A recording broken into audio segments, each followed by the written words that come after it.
এই ভিডিওটি মেডিকেল শিক্ষামূলক তথ্য, কোনো চিকিৎসা পরামর্শ নয়। হ্যালো ভিউয়ার্স, বর্তমান সময়ে ছেলেদের পাশাপাশি এখন মেয়েরাও বিদেশ যাচ্ছে কাজ করার জন্য।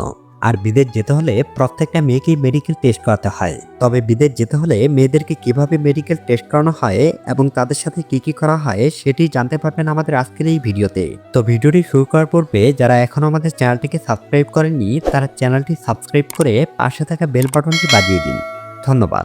সম্মানিত ভিউয়ার্স, আপনার ফ্যামিলির কেউ যদি বিদেশে যেতে চায় তাহলে অবশ্যই আপনি এই ভিডিওটি সম্পূর্ণ দেখুন। তাহলে বুঝতে পারবেন যে কিভাবে মেয়েদেরকে মেডিকেল টেস্ট করানো হয়। আপনার ফ্যামিলির কোনো মেয়েকে বিদেশ পাঠানো আপনার জন্য উচিত হবে কিনা সে সম্পর্কে বিস্তারিত জানতে পারবেন। মেয়েদের বিদেশে যেতে হলে মেয়েরা যে এজেন্সির মাধ্যমে বিদেশে যাবেন সেই এজেন্সি নির্ধারিত মেডিকেল সেন্টার থেকেই তাদেরকে মেডিকেল টেস্ট করাতে হয়। একজন মেয়ে যখন মেডিকেল টেস্ট করানোর জন্য সেই নির্ধারিত সেন্টারে যায় সেখানে প্রথমেই গেলে দেখা যায় মেয়েদেরকে মেডিকেল টেস্ট করছে একজন ছেলে ডাক্তার। বাংলাদেশে এমন মেডিকেল সেন্টার খুবই কম পাওয়া যাবে যেখানে মেয়েদের মেডিকেল টেস্ট মেয়ে ডাক্তাররা করে থাকে। তো একজন মেয়ে যখন মেডিকেল টেস্ট করানোর জন্য সেই নির্ধারিত মেডিকেল সেন্টারে যায় সেখানে যাওয়ার পরে প্রথমে যে টেস্টটি করায় সেটি হচ্ছে সাধারণ টেস্ট। অর্থাৎ একজন ডাক্তার প্রথমে তার সম্পূর্ণ শরীরকে ভালোভাবে চেক আপ করে। আর এই চেক করার মাধ্যমে সে দেখার চেষ্টা করে যে তার হাতের আঙ্গুলগুলো ঠিক আছে কিনা এবং পায়ের আঙ্গুলগুলো ঠিক আছে কিনা, চোখে কম দেখে কিনা কিংবা কানে কম শোনে কিনা।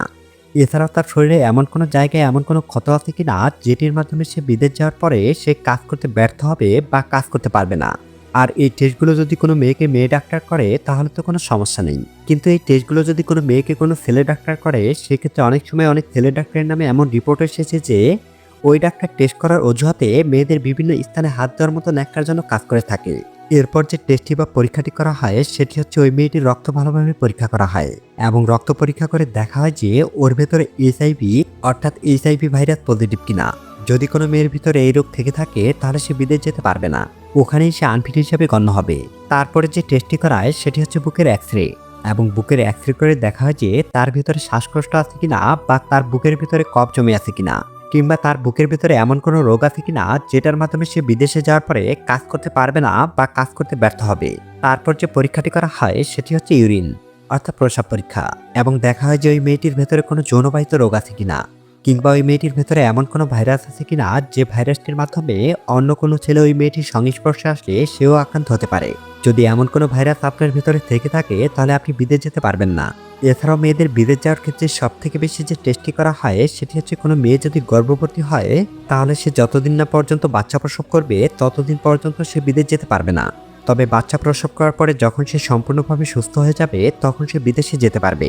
এছাড়াও মেয়েদের মেডিকেল টেস্টে তার সম্পূর্ণ শরীর ভালোভাবে চেক করা হয় এবং দেখা হয় যে তার সম্পূর্ণ শরীরের ভেতরে যদি কোনো জায়গায় এমন কোনো বড় রোগ থাকে যেটির মাধ্যমে সে বিদেশ যাওয়ার পরে অসুস্থ হয়ে পড়বে বা কাজ করতে পারবে না, এমন যদি কোনো সমস্যা থাকে তাহলে তাকে মেডিকেলে আনফিট হিসেবে গণ্য করা হবে।